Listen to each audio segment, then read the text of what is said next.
ආයිබෝවන් අද මම ඔයාලා ගොඩක් දෙනෙක් මගෙන් ඉල්ලපු බ්‍රවුනීස් රෙසිපි එක තමයි ඔයාලත් එක්ක ෂෙයා කරගන්නේ. මේව තමයි අපිට අවශ්‍ය අමුද්‍රව්‍ය ටික. මම කියන්නම් එකින් එක මොනවද මේ තියෙන්නේ කියලා.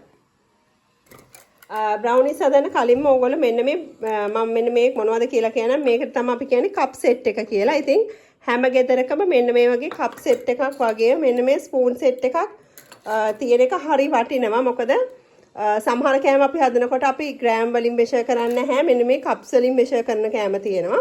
කෑම හදනකොට ඉතින් මේ වගේ එකක් ගෙදරකට කුස්සියකට තියෙන එක ගොඩක් වටිනවා ඇත්තටම. ඊට පස්සේ මේ තියෙන ස්පැචියුලා එක. මේ තියෙන අපේ විස්ක් එක. මම දැන් පෙන්නන්න මොනවද අපිට අවශ්‍ය වෙන්නේ කියලා. මේ තියෙන්නේ ඔයිල්. ඔයිල් කිව්වහම අපි මෙතනට ගන්න ඕනේ කිසිම ගඳක් සුවඳක් නැති ඔයිල් එකක් ගන්න. ඒ කියන්නේ පොල් තෙල් වගේ මුඩු සුවඳ එන්නේ නැති එළවලු තෙල් හරි ඒ වගේ සන්ෆ්ලවර් ඔයිල් හරි පොල් තෙල් උනත් කමන්නේ සුදු පොල් තෙල් තියෙනවා. ඒ කියන්නේ සුවඳක් එන්නේ නැති පොල් තෙල් එකක් ගත්තා නම් ඔයිල් එකක් භාවිතා කරනවා නම් හොඳයි. අපි ඒකෙන් මේස හැඳි 5ක් ගන්න ඕනේ මේකට. මම ඒක පෑන් එකටම දාගත්තා. අපි දැන් ඊට පස්සේ ඒක රත් කරන්න තියෙන නිසා. ඊට පස්සේ මේ තියෙන්නේ චොකලට් චිප්ස් වැනිලා. මෙතන චොකලට් චිප්ස් තියෙනවා කෝප්ප කාලක්. වැනිලා තේ හැඳි 2යි. මේ තියෙන්නේ චොකලට් කුකින් චොකලට් අපි හොඳට ග්‍රේට් කරලා හරි පොඩියට කපාගෙන හරි ගත්ත කුකින් චොකලට්. මෙතන තියෙනවා කුකින් චොකලට් කෝප්ප භාගයක්. බටර් මේ දවස්වල බටර් හොයාගන්න අමාරු නිසා මාර්ජරින් ඒ කියන්නේ ඇස්ට්‍රා හරි මේස හැඳි 4ක් අරගන්න. චොකලට් පවුඩර් කෝප්ප කාලක්. බිත්තර 2ක් ලොකු බිත්තර වලින් ගන්න. පාන් පිටි කෝප්ප 4න් 3ක්. ඒ කියන්නේ කප් එකක් නෙමෙයි. කප් එකට අඩුවෙන් පොඩි ප්‍රමාණයක් අඩුවෙන් ගන්න 4න් 3ක්. ඊට පස්සේ මේ තියෙන්නේ සීනි කප් එකක්. අපි මම පෙන්නන්නම් අපි ට්‍රේ එක හදා ගන්න විදිය. මේ විදිය 4S ට්‍රේ එකක්. මම මේ විදියට පාර්ච්මන්ට් පේපර් එකක් යටටත් දාලා උඩටත් මේ විදියට දාලා බටර් ගාලා හදාගෙන තියෙනවා. මෙන්න මේ විදියට හදා ගන්න ඕනේ. පේපර් දෙකක්ම දාලා මේ විදියට. හරි අපි දැන් බලමු බ්‍රවුනීස් හදාගන්නේ කොහොමද කියලා. මුලින්ම මේ විදියට භාජනයක් ලිපේ තියලා ඒකට අපි අර පොල් තෙල් මේස හැඳි 5ක ප්‍රමාණයක් දාලා ඒක චුට්ටක් රත් වෙගෙන එනකොට මේ විදියට අපේ බටර් ටිකත් ඒකට එකතු කර ගන්නවා. බටර් ටික හොඳට දිය වෙලා හොඳට මෙන්න මේ වගේ බුබුලු දාලා නටන ප්‍රමාණය වෙනකොට අපි ඒකට අපේ කුකින් චොකලට් ටික එකතු කර ගන්න ඕනේ. ඒක එකතු කරලා හොඳට ඒක මේ විදියට දිය කර ගන්න ඕනේ. අපිට මේක ඩබල් බොයිල් කරන්න අවශ්‍ය නැහැ. මේ විදියට ලිපේ ගින්දර දාලා මේ විදියට භාජනයක් ලිපේ තියලා අපිට මේ ටික කරගන්න පුළුවන්.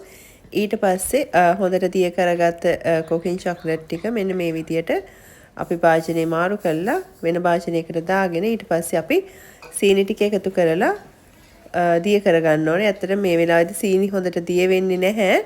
නමුත් ඒක හොඳට කවලම් කරගෙන හොඳට නිවෙන්න තියන්න. ඒ කියන්නේ සාමාන්‍ය අපිට ඇඟිල්ලක් දාන ප්‍රමාණයක් වෙනකොට නිවුනහම තමයි අපි බිත්තර එකතු කරගන්න ඕනේ.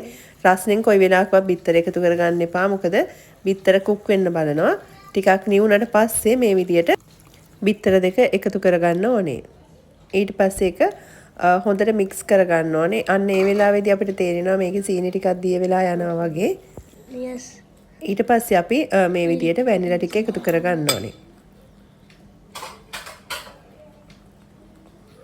ඒක එකතු කරලා හොඳට කවලම් කරන්න. එතකොට මෙන්න මේ පදම අපිට පේනවා ඇවිල්ලා තියෙනවා. yes.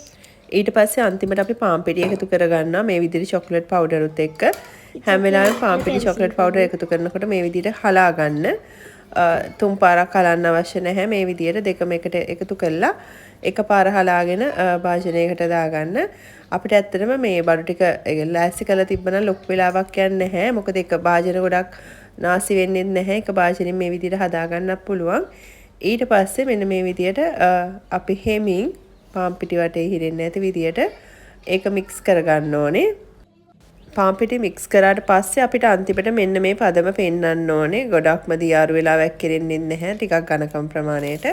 ඊට පස්සේ අන්තිමට අපි චොක්ලට් චිප්ස් මේ විදිහට එකතු කරගන්නවා. මට වයිට් චොක්ලට් තිබුණ නිසා මම ඊනු ටිකක් එකතු කරගන්නවා. එහෙම අවශ්‍ය නැහැ. ඔයාලට තියෙන දෙයක් එකතු කරගන්න. එහෙම කිසිම ප්‍රශ්නයක් නැහැ. ඊට පස්සේ මේක අපි ටිකක් මික්ස් කරලා ගොඩක් මික්ස් කරන්න අවශ්‍ය නැහැ. ටිකක් වෙලා මික්ස් කරලා ඊට පස්සේ අපි හදාගත්ත තැටියට මේ විදිහට බ්‍රවුනිස් මිශ්‍රණය දාලා මේසෙට පොඩ්ඩක් මේ විදිහට ටැප් කරගන්න. එතකොට අපිට ඒක ලෙවල් වෙනවා. ඊට පස්සේ ඔයාලට තියෙනවා නම් ගෙදර කජු හරි නැත්නම් ආමන්ඩ්ස් හරි මොනවා හරි හිම නට්ස් జాතියක් අපිට මේ විදිහට උඩින් එකතු කරගන්න පුළුවන්. එහෙම අවශ්‍යම නැහැ තියෙනවා නම් පමණක් එකතු කරගන්න. එතකොට ටිකක් ඒක ලස්සනයි රසයි වගේ දෙකම වෙනවා.